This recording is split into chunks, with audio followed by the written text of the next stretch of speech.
Tôi say con năng sẽ trong bọc trà. Cô yêu ít sa ba hòa thật tuân thấy thứ bình giàu nhớ tôi sẽ nhớ lá tế. Cô ở trao ở các trình cho xía cho cô hay cho có thia. Xa hay tiêu cô hay yêu kẻ khó tư. Thia hay khó tư chỉ do lại lò tao có họ xả lúc gì bút cho cô. Ý con gì nên kiểu hoàn trong nông họ xả lúc gì bút cho cô thia. Chỉ trong khó tư lại lò thọ nên xả đào họ bác khía cho cô thia. Cô chăm đau nên cho lên thật tù của bác sang gà cô. Do hải tìa nên lên tư chỉ tao một tỷ tạ của trong YouTube tôi chia channel. Thở nên sợ đào bác một tỷ tạ của trong YouTube thia. Mỗi lùa chăm đau.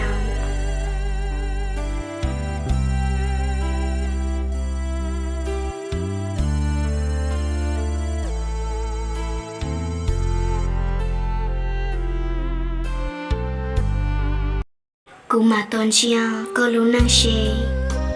Có năng yếu rộng mù đến bảo tư. Xê bộ chỉ nhỏ khó có cho cô. Cô mà tổ trái có lúc mê năng. Xê này yếu trăng lúc nông bảo giá. Xê bộ chỉ nhỏ khó quá có đá. Tục lô lý cô xê lưu bộ ta. Cô mà tổ trái có năng bê xua. Xê bộ yếu rộng nhớ một chân chua. Có đá của cô bông lúa cô mua. Lúa lúa có cô cụ thiết chỉ lúa. Có chỉ cụ mô chá buôn rôn rong.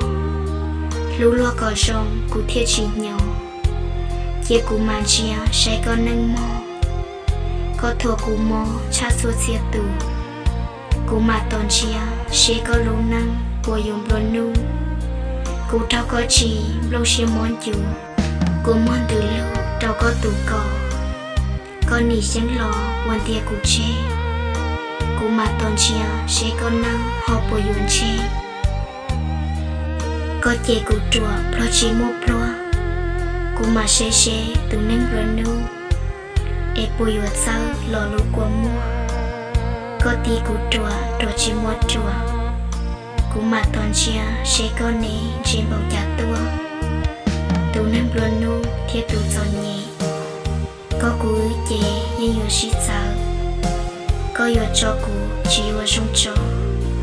Có chỉ yếu hài cô tù xen cho. Bao lũ chỉ ca yếu chỉ tao lò. Họ lò đá cổ cô bùa xuống bì. Tù nâng xế phê chỉ trong xen trừ.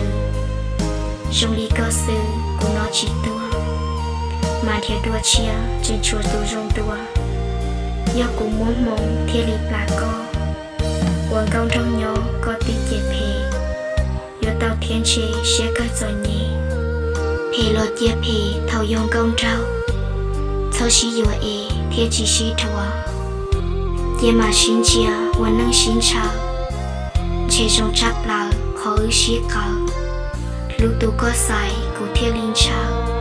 Thó chỉ thó chế thiết chỉ nhỏ khó có riêng tù pro lì của nó mơ.